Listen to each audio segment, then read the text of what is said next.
Privilege of meeting Montel in person. I have to tell you something. I was a fan of his work before, but there's nothing like meeting him and hearing him in person. He is powerful, he is passionate, and he has changed the entire course of history with what he's done. Montel is an American television personality, radio talk show host, and an actor. He's best known for being the host of the long-running Montel Williams show, and more recently is a spokesperson for the Partnership for Prescription Alliance, the PPA. Montel is also active with the nonprofit MS Foundation, which he founded after being diagnosed with multiple sclerosis in 1999. And he's also noted for his service as a veteran in both the Marine Corps and the Navy, from which he was honorably discharged after 15 years of service. And without further ado, please a round of applause for Montel Williams. Thank you. Thank you. Thank you.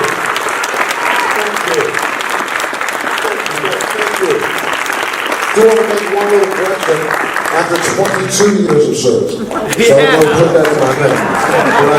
I'm going to take credit for every single day that I wore a uniform. Yes, sir. And I still wear one today. So I thank you so much for being here. All right, so I'm going to close the doors and I'm going to ask, maybe we're going to do something real quick because I don't know how many people are sitting here just sitting for a while. Let's stand up for a second. Those in the back rows, come on up a little closer, please. Because I'd rather talk to you, not at you. And you're sitting in the very back, come on up. Just move up a couple rows. Come on, please. Pretty please, if you can. If you can, move up a couple rows. Good. Good. And now that you're all standing, I want you to do me a favor. Follow these directions by the letter. I don't want you to miss one of them, okay? By the letter, and I'm watching you, okay? I'll put this down for a second because I got to show you something, ready? Everybody in the room, take your hands. Put them right here. Right here in your shoulders. Let me get up here for a second. It'll look pretty great. Then I get to see you. Hold over there, everybody. Hold over there. Everybody, put your hands right here. Okay, good. See right there? Do you like this for a second? Just like rub your shoulders for a second. Rub them, rub them, rub them. Now, place them out in front of yourself. Do you like this? Like this? Now, I want everybody in the room to turn physically to your left. Physically to your left. Now your other way. I said follow the directions. Who told you to put your hands on anybody? Touch some people. Now, have you turn to your left, take your hands and place them on the shoulder of the person in front of you. And now, very lightly, shake them up. Stop! Stop it! Turn to the right. Hands in front of you. Who said touch anybody? Now put your hands on the shoulders. Shake them up. Bring them up. Good. Turn back forward again. Hands out here. Shake yourself. Wake yourself up. I said.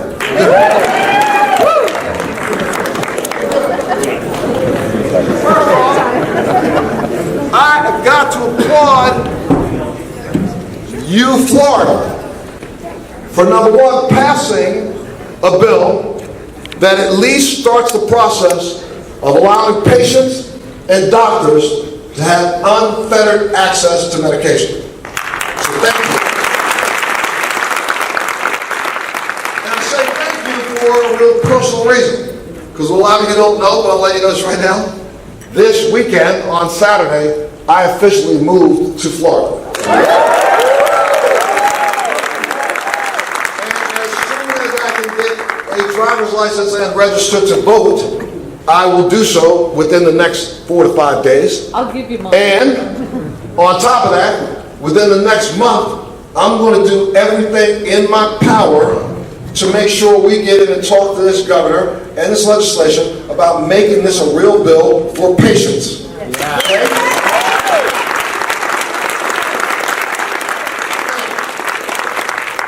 Why do I say that? Because I think there are some people in this room who just came out to hang out because Montel the talk show host is here. And I appreciate that. Thank you very much. And some of you have asked me along the way, you know, what's my connection with cannabis? And sometimes it startles me a little bit because in some ways I get startled, but other ways it makes me a little bit more happy. Because that means there's a movement going on and you have no idea what I'm doing behind the scenes, and I never did this to take any credit for it, so I'm really happy for it. But I need to let you know that long before this became the green rush that it now is getting ready to become, even in this state, like in so many others, where yes, we have a lot of good-meaning people who want to be able to make sure that patients have access to medication, but some of them have an underlying motive of making sure that they can have access to as much other type of green as possible. The cancer goes along with it. And what we start to forget is that this entire movement began with patients. And long before people down here even considered passing a medical marijuana law, back in 2000, I literally started working then with every single state that has passed legislation for cannabis around this country, either by testifying, being present, going in and helping to write the bill and legislation, talking to governors from Maine to New Jersey to New York to Missouri to Ohio to Pennsylvania to California to Arizona to Oregon, and I will continue to do so. Now, I'm not saying this to pat myself on the back. I'm saying this because I want to understand that why, Montel, why would you do this since 2000? Well, in 2000, it's trouble. I was on an airplane, flying across the country, and going to do an episode of a television show. Do you guys remember a show called Touched by an Angel? Raise your hand. Remember that? Della Reese, Robert Downey, right?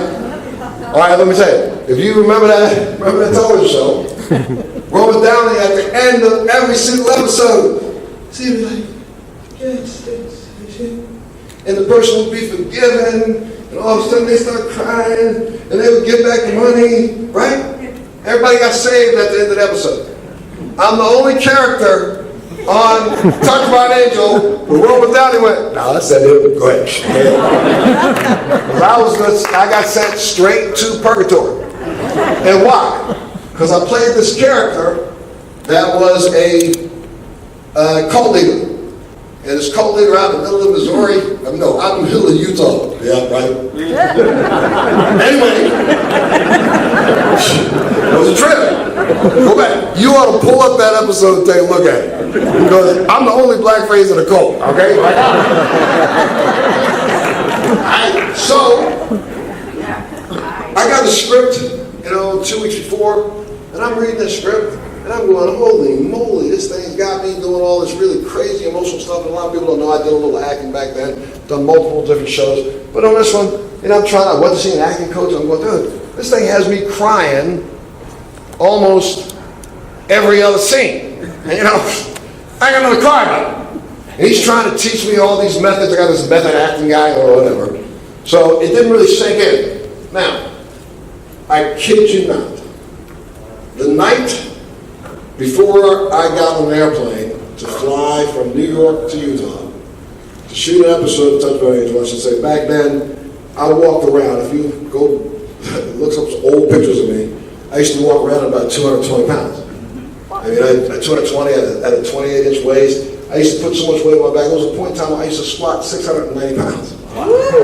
Because I used to think that the more weight I lifted or the more size I had, made me more of a man. Whatever. At that time, I was going to the gym every day, working out with a guy who was a maniac trainer. So on the Thursday night before I got on the plane, it was very particular. So I had to be in Utah on Friday. First shoot day was on Sunday. Weird, because we were shooting this place that we could only use the scenery on Sunday. I worked out really hard that night, did a really big leg day. And I remember when I walked out the gym, my leg hurt, and then my foot hurt. And I woke up. Little ache in my side, little kick in the neck. Got on an airplane, flying across the country. About midway through that flight, my feet went on fire. And I don't mean I dropped a match, but I literally, my feet started the most extreme neuropathy and neuropathic pain that I've had registered that was so extreme that I literally thought somebody was taking a fire poker and shoving it up through my heel and just digging it right up my shot. hurt so bad. It hurt so bad that when I got off the airplane, I was fortunate that I was going to stay with a friend in Utah who happened to be a doctor. I stepped off that airplane and I said, dude, you gotta help me. I don't know what's going on. For the next 10 hours, I was laying on the floor in so much pain. The next morning, he took it to a friend of his who was a neurologist. I didn't know this at the time. He was a neurologist. And the neurologist literally, watch this. I'm Montel Williams, a talk show host now, right? Got a TV show on every day. Walking in, think I'm going. This guy looked me in the face and said, man, you have MS. And I don't know if you know anything about it, but I'll be back. And walked out the room. I went, what? Didn't tell me about my pain. Didn't answer the question. I don't know what he saw, but he saw it. And then comes back in to proceed to tell me that from this moment on, my life should be over. Basically, time to go home and die. Oh, your talk show, you're going to stop that. Oh, you know, you probably will lose your trust. I mean, I was ready to punch him in his face. And at the time, it wasn't as big as my man Mark in here, but I was rolling around about 220. I could have hit him and knocked him through the wall. But I didn't have the strength to get up. My now ex-wife had to help me out. And for the next 2 days, I had to try to figure out how I fulfill this contract for this TV show. So guess what? If you pull up that episode of Touch My Angel, there's all these great scenes in here. One of them at the end, where I got the whole congregation. I've chained off the church.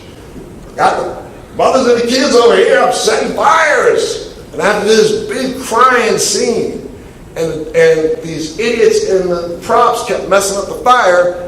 The director kept having me do it over and over again. And I kid you not, I did like 6 takes on this. And I'm crying on cue. This is one of the top directors. He said, man, I can't understand how you do that.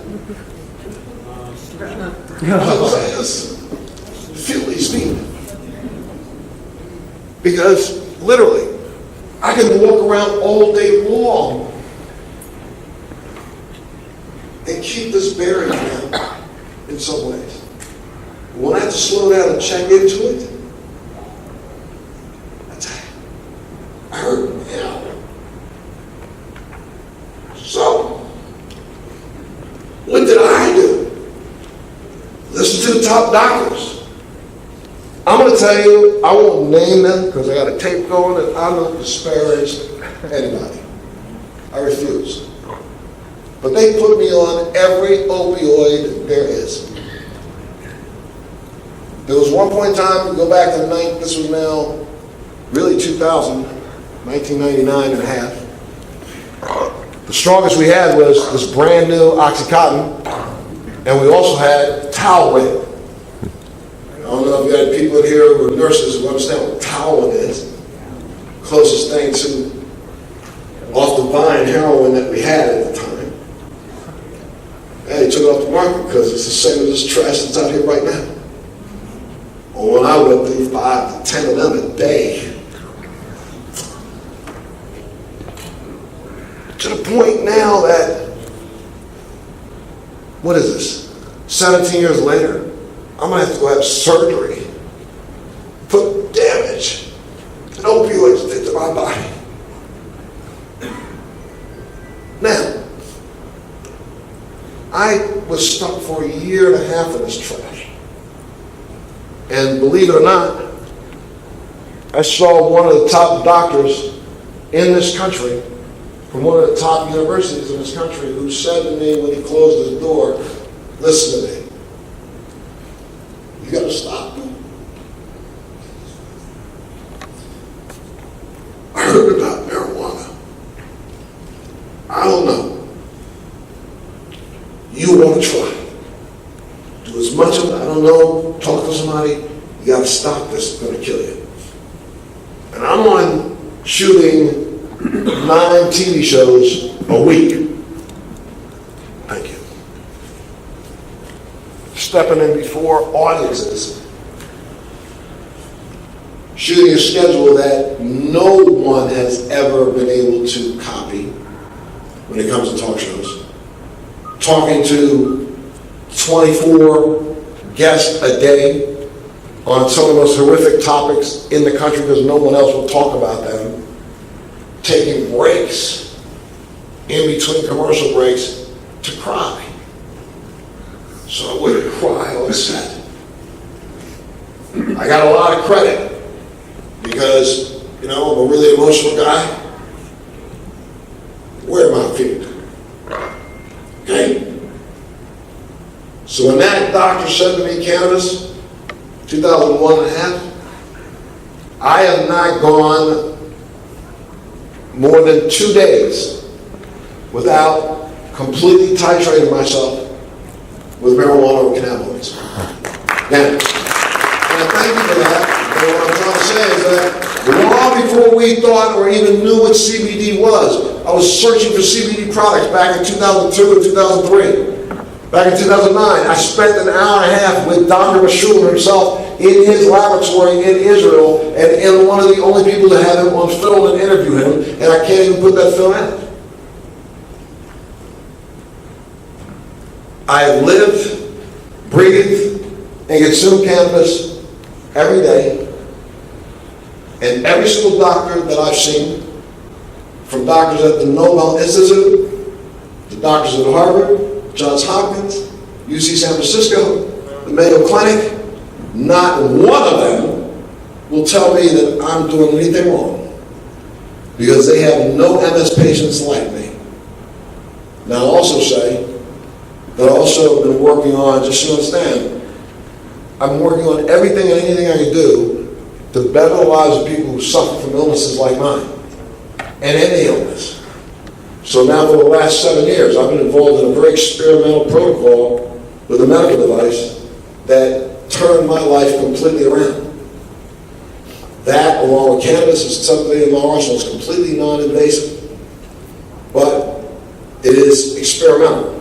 And I'm an N of 1, meaning the first person to actually be able to use this for as long as I have, but I've been working so diligently that right now we are in third phase clinical trials and trying to get FDA approval on this device as quickly as we can so that other people can get the exact same relief that I have gotten and benefit that I've gotten.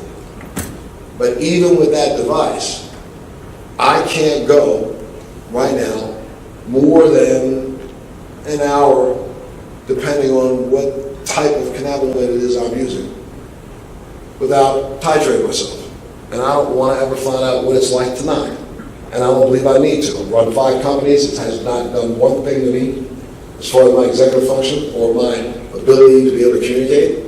And it's made me even a more responsible, viable citizen by being involved in as many things that I'm involved in to make sure this country becomes as healthy as it should be.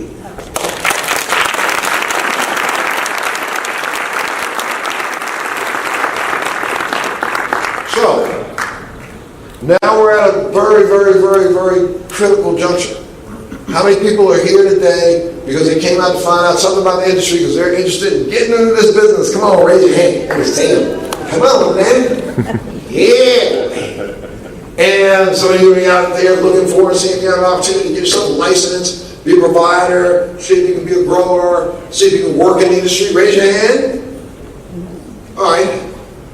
I'm going to go back to the first part of the conversation. Because I believe, and I'm sorry, I should have stopped and introduced you, ma'am, with your child here when I started.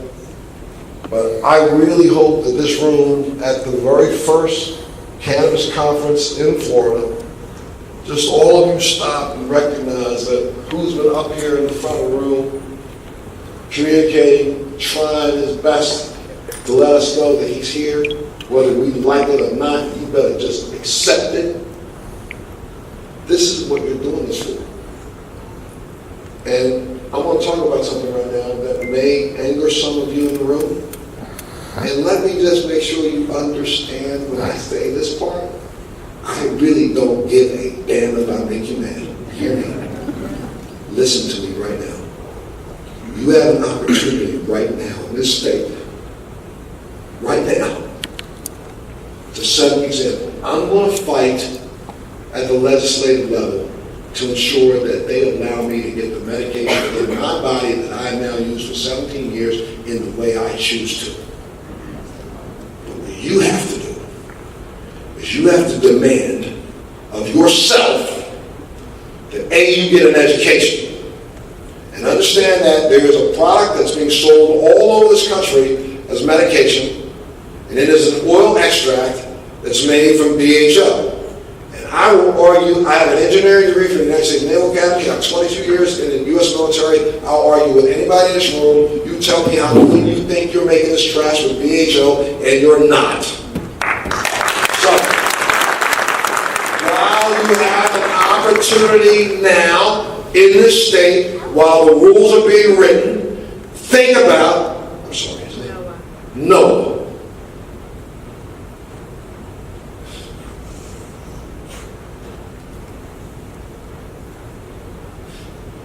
You put some trash,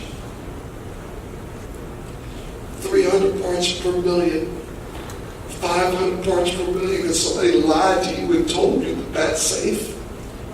You give him that. And give him that in about 4 days. And let's see if mom and pop don't come back and smack you.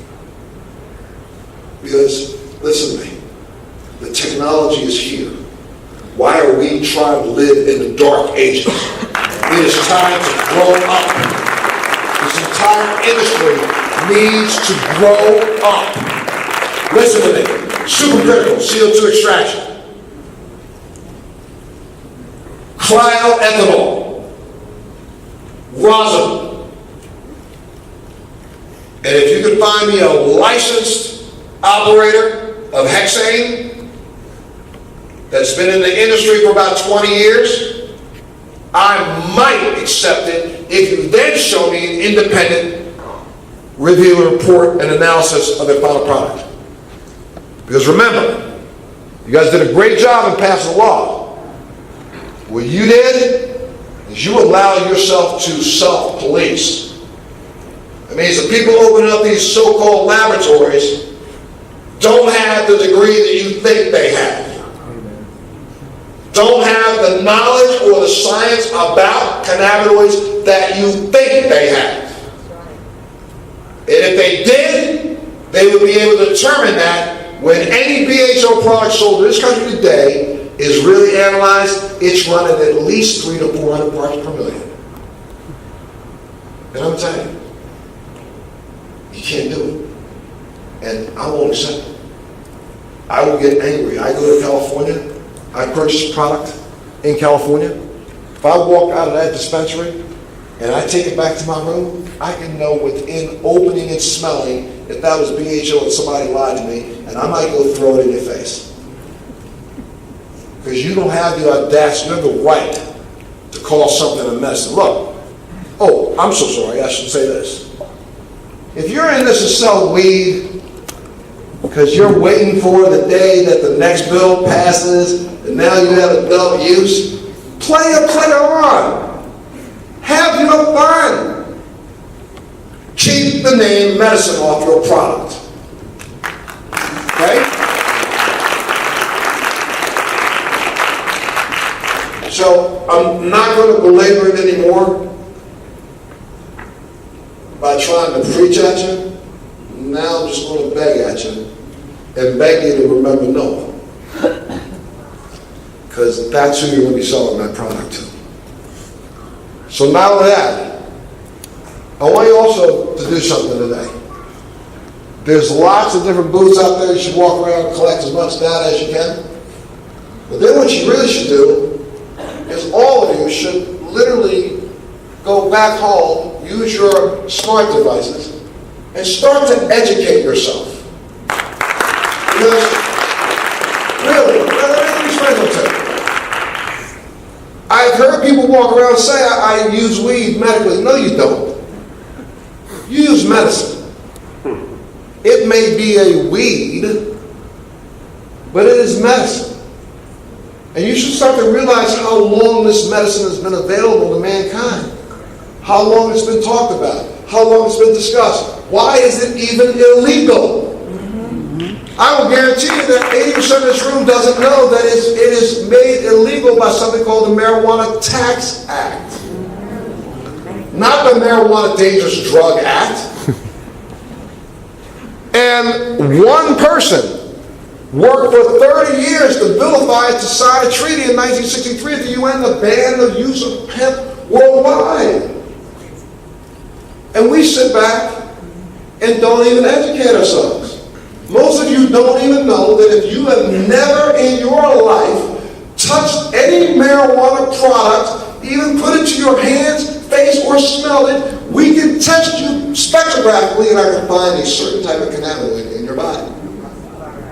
Because you as a little rodent out on the savannah when you were running around hiding from lions, tigers, and bears, oh my, you were munching on cannabis to settle your stomach the same way animals will. We had the ability to, we have something called our endocannabinoid system, which is one of the most powerful systems in your entire body. Science has now been understanding this. Our own country has been researching this for 30 years, and they're lying to you. And you sit back. I was saying on an interview the other day, it just drives me crazy. But please, somebody tell me the world is not flat, right? It's round. And we do all agree to that. It's round, right? Still, I don't know. In the last couple months, it might have changed flat back. Well, just the same way as we can look at that, there is a fact right now, and has been sitting before our federal government through the FDA, waiting for approval, is a product that's called Cannabis that's come here from London by a company called GW Pharmaceuticals. Raise your hand if you know about that. Go ahead. Let me see you, because you know a lot, right? How many of you, keep your hand up, keep your hand up, keep your hand up. You just raise your hand, don't put it down. How many of you with your hand up right now know that Bayer Aspirin is the owner of GW Pharmaceuticals? Hard. 52%? Yep.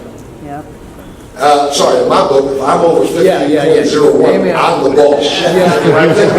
I'm just saying. All right?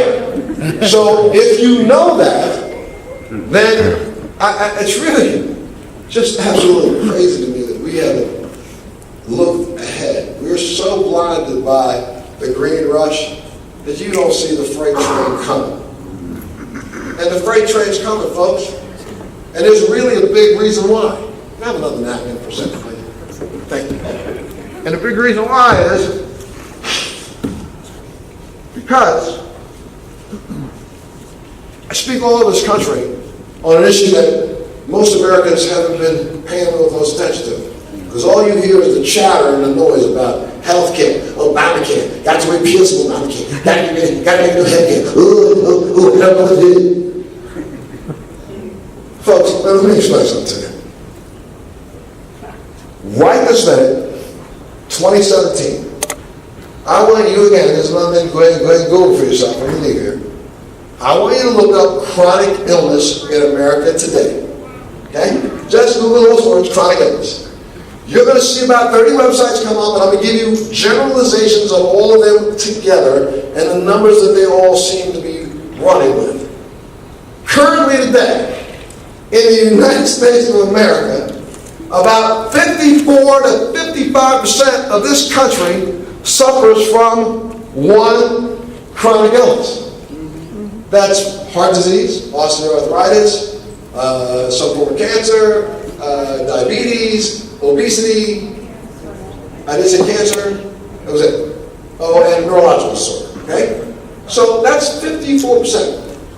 Now, I'm telling you, if you Google it tonight, you'll see some articles that say by 2020, those numbers will be as high as 65% of our nation will have at least one chronic illness, and 80% of them will have two. Now, y'all know how many people live in this country? 348 million, something like that, 342. 68%. Guys, this is 240 something million, 250 million. Come on. They are all going to have an illness? And on that, 80% about health care. Oh, let me show you this. Watch this. So that's one train running down the track.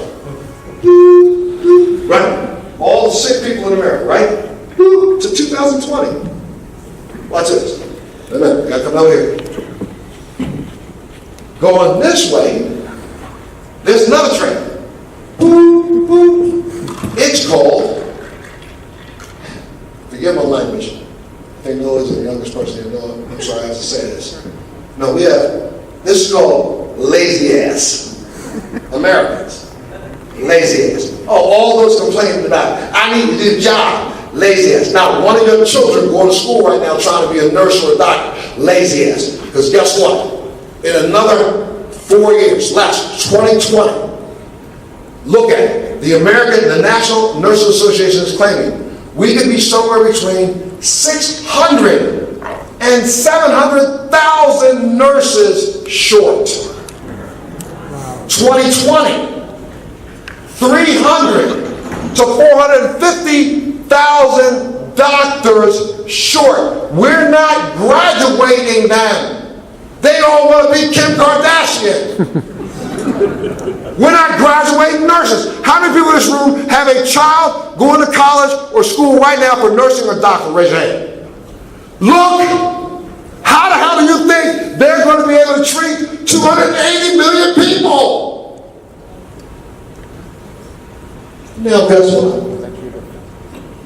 When these trains come together in a big old crash in 3 years, this is so crazy, y'all don't see it. We got a government who knows there's not enough opioid in the world. There's not enough doctor in the world. They want their cut. When they get their piece on marijuana, they're going to have the masses get as much as they want. You think I'm kidding you, but I'm not. We now know that cannabis is probably one of the most all-inclusive, not necessarily, it's not a cure, but protocol treatments could be first line of treatment for multiple different illnesses that this 280 million people, 60 million people are going to have. So, there seems to be no reason why, one, we now have a state initiative, and then, let me just stop for a second. I know I'm stopping for a second just to step back and kiss myself because I was just able to say, we now have a state initiative.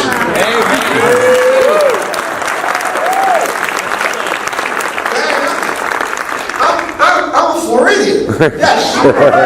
So, with our state initiative, listen, guys, let me tell you something for a second. 2002, I'm on an airplane, flying cross country. I've been in California, 2001. I've been in California. I had been to a dispensary. I was baked up good, had some edibles come across. I bought myself a brand new $395 hand-blown pipe. It was this egg that was the baddest tool I've had in life, okay? In my bag. Now, here, I'm going through the Detroit airport. Have you been to the Detroit airport? Inside the terminal, stinks. They ain't got no real food. Trash, right? So I went out security, grabbed something to eat, coming back in and get back on my plane, have a little layover. Seriously. TSA. Little snobby little. My bag comes in, I steal like this.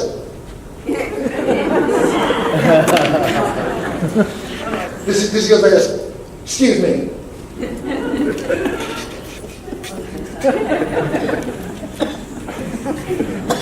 Here comes that security. What's up this window? Let me take a look at the bag. We'll go back over here. Here's my brand new pipe. Never used. Okay? Price tag still on the bottom. So I'm getting this now all of a sudden. Well, we have a paraphernalia wall here. I said, oh, you do? Really? You have that in Detroit? Okay. Yeah, well, you go ahead and get whoever you need. Here comes the state police. Listen to me, guys. It's Montel Williams at the airport. It's not like two people come whispering. Here comes the state police. I got 6 guys and a dog. And the whole airport going, it's Montel. Right? So, see, had I been carrying, then they shouldn't have placed me near a plant. Because had I been carrying, I would have taken advantage of that opportunity while away from them to make sure that anything that I had residue in my pocket had ended up in that plant. Had I been carrying, but I hadn't been. So when the dog showed up, I had nothing but a clean pipe. Oh, I still got rid of that ticket. I still got a summons to go to court. Now this makes national news. Montel Williams busted for marijuana in Detroit. Okay, now, lawyers involved. That goes all the way up the wayside and gets to the judge. I was summoned to go to court. Fortunately, they let me send an proxy. And the judge threw the case out with prejudice, commenting on the fact that, number one, I was passing through the state, not having been in the city of Detroit. I was in the airport, which is federal territory, not there. A. B. I also have been known marijuana cannabis user for medical reasons and should not have been harassed for my implementation or medical device. So, let me tell you something. When that happened, not one person in this industry, well, no, I'll tell you that, DPA and MVP stepped up really quickly, but it doesn't work for them. But no one else in the industry stepped up and even said, Montel, sorry that happened. 4 years later, 5 years later, no, 6 years later, I'm flying through Wisconsin after I started working on this project. This is until 2011. After I started working on my medical device project. I'm flying through Wisconsin. It was over Christmas. Watch this. My father-in-law gave me as a Christmas present a really nice pipe.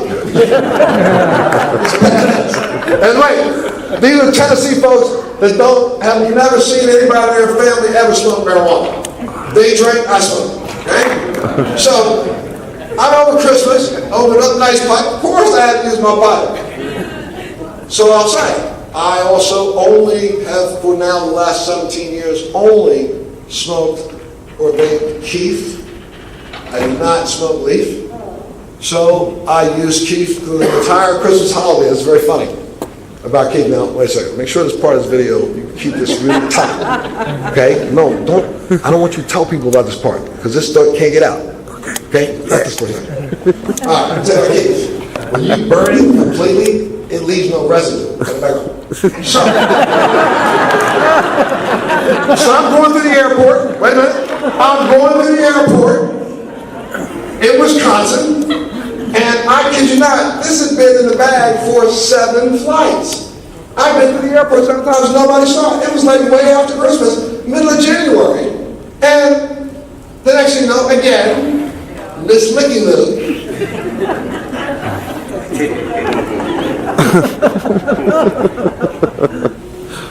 Wait a minute, Detroit. 3 cops, state police, I have a pipe.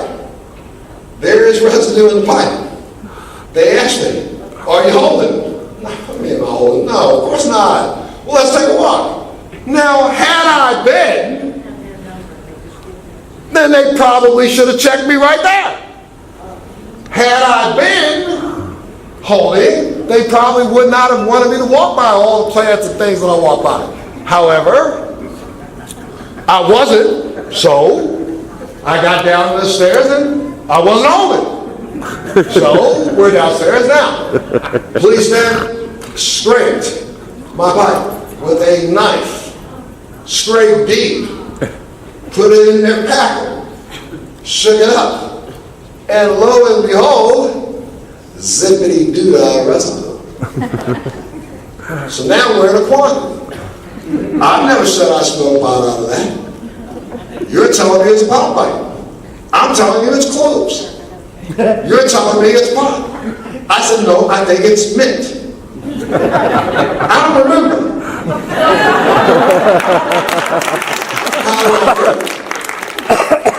I get busted. Now watch this. I get a ticket, a summons, the whole 9 yards, and this is even crazier. In Detroit, they made me sign this doc. I had to go upstairs to the ATM, take out $495, now watch, and hand it to the cop to pay before he would let me leave. Now, I'm standing, no wait, get this. Montel Williams, 3 cops around the ATM, I'm going to take out money and hand it to him? I said, sorry, I don't know if you really want people taking a picture of that. Go stand over in a restaurant, give me the money, I'll give it to you. And I literally did that. This goes to the judge, 2 days. The judge's mother has MS. And the judge throws this case out 100% with prejudice and writes a statement about the fact that I should never be stopped to begin with.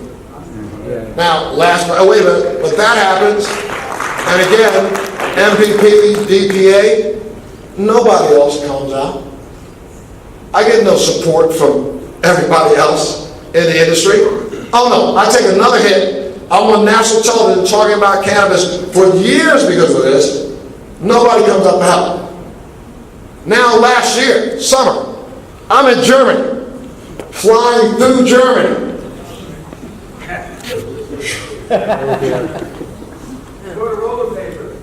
No. Watch this. Dude, I had just come on, I'm on the road, you have to know this, I'm on the road 25 to 26 days a month. I happened to grab the bag that I've been traveling with, not the bag I was supposed to be taking to Europe with. I had this bag had a 4-gram disc of Chief in it.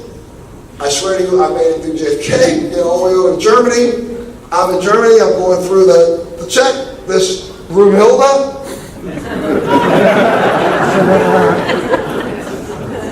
Woo! Woo! Woo! What's this? Now watch this. This is at 6 a.m. in Germany. This is already on TMZ. Listen to me. I pulled out to the side. I got the head of security. I got the head of international affairs in Germany. Watch this. So, we're going to update it. Yes, please, you have to do me a favor. Back it back. Mel, please give this lady back it back. Melanie McLaughlin, a big round of applause. Mel, raise your hand, please. Mel is the president of my company and the president of my life for the last 17 years. No, now 20 years. 20 extra years. 27 years. Damn, really? Yes, and I call Melanie, I'm going to pay. Listen to me. I'm in Germany. I got 2 swastika dudes. No, 2 more stuff dudes. Who's in? And I got this lady. I got an undercover German cop who's looking like he's ready to throw me to the floor. The woman's looking at me like this, and she sees all over his wall there's all these people these cell phones, which must be Americans. So she got a chills for half a second, and she says, I start talking. I'm talking to America, and I use medical cannabis. This is medical marijuana. I'm here. I'm passing through. I'm really going on a correction. It doesn't matter. I'm here. Literally, I'm just going to take it. I'm not going to use it while I'm here. She's going, wait. You have medical? Yes. I call Melanie. No, please. Just wake her up in the morning. Please send me a copy of my recommendation for California. So she has to find it, pull it together, send it on my phone. I'm flashing my California recommendation to this agent in Germany. She's looking at it. Meanwhile, the undercover guy and the other guy have been Googling the face. And then they go over to the woman looking at the thing, and they look at that, and they look at me, and they look at that, they look at me, they look at that, they look at me. She said, "This you a doctor?" I said, "Yes." She goes, "This you?" I said, "Yes, ma'am." She goes like this, "Hold on the phone." Now there's the phone. Meanwhile, somebody is sending this to TMZ still. Long story short, I kid you not, the woman comes back in very broken German English that I will not try to replicate. She basically said, "We know who you are. I see this. We in Germany are trying to make medical marijuana available next year, not legal yet here. Could you, exact words, could you please, you smoke this, you eat this. It's Keith. I said, well, I eat it.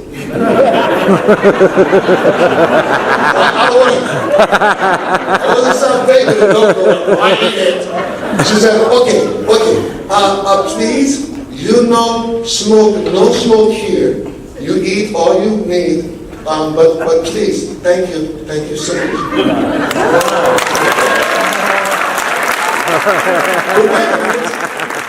Well, the good thing about it, I'm going to stop. The good thing about it was the fact that this time, I'm going to tell you, in the industry, we probably heard from about 30 reps in the industry.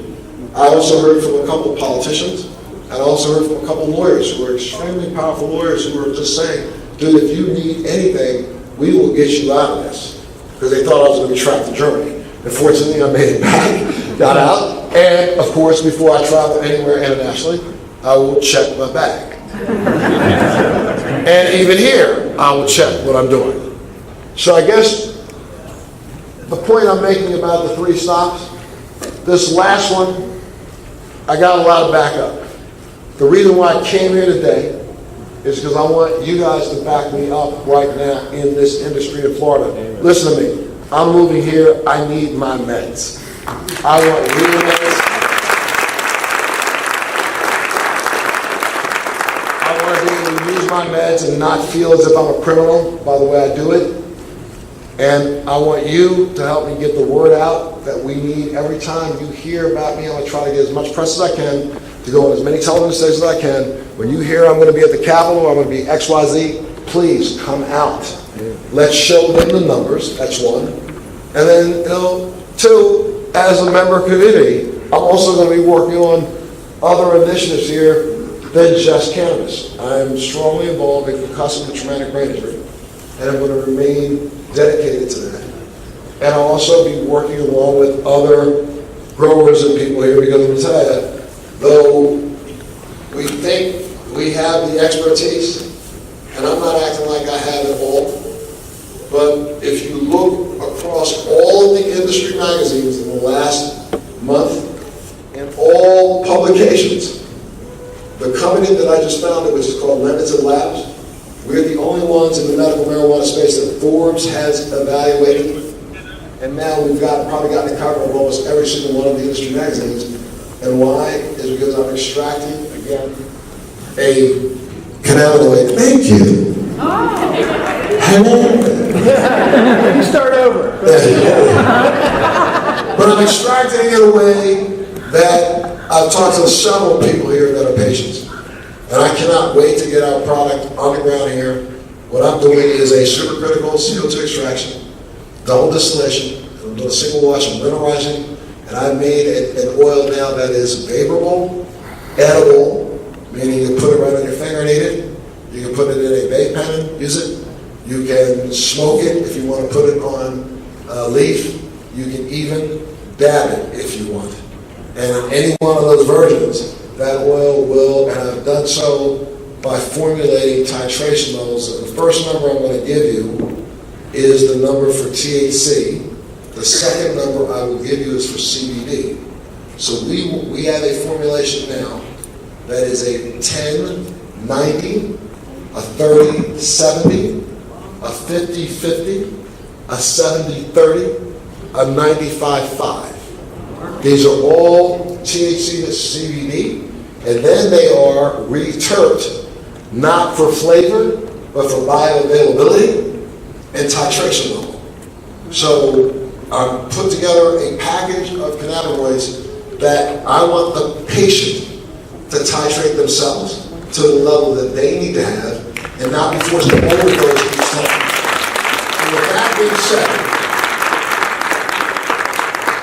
there are going to be a lot of speakers here today. Lots of people talking, lots of people sharing information.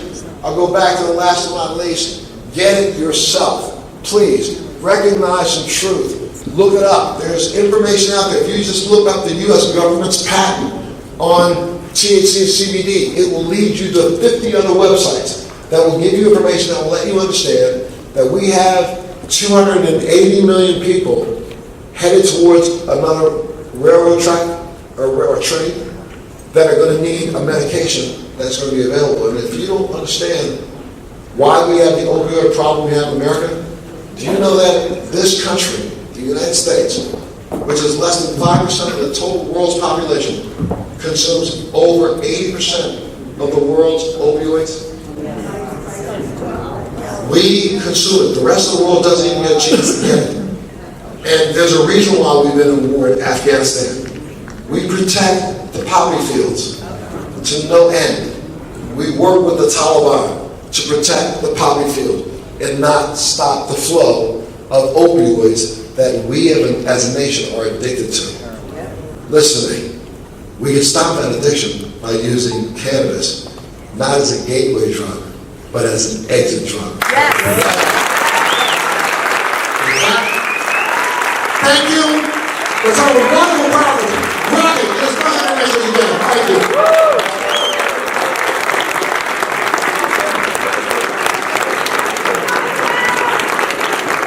Montel, I just want to get your booth number. Do you have a booth here?